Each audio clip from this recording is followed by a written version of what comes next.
শেষ বিদায় জানাতে আসছে আমাদের অনুভূতি মানে ম্যাডামের জন্য আমরা নিবেদিত। আমরা গতকালকে রওনা দিয়েছি এবং সংসদ ভবনে ওখানে যায় রাত্রি যাপন করেছিলাম এক নজর দেখার জন্য। আমাদের সাবেক প্রধানমন্ত্রীর বাসভবন ফেরোজায় এসেছিলাম।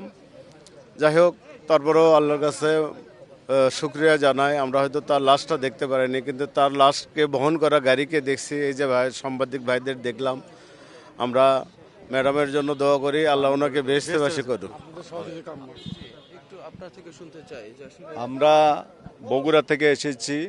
আমরা খুব মর্মাহত, বেদিত, কি ভাষা দিয়া প্রকাশ করার মতো কি বলবো এটাই বুঝতে পারছি না। আমাদের মাঝ থেকে আপসীর নেত্রী দেশ থেকে চিরতরের জন্য চলে গেল, বিদায় সবার মৃত্যুবরণ করতে হবে। তারপরও আমরা খুব বেদিত।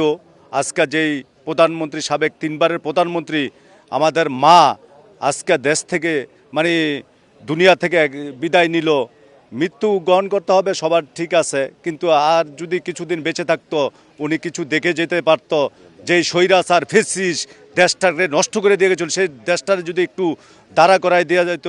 আর আমাদের দেশনায়ক তারেক রহমানের হাতকে শক্তিশালী করার জন্য সবাইকে আমন্ত্রণ জানাই, দেশটা যেন ভালোভাবে গড়তে পারে, সবাই যেন তার জন্য দোয়া করে।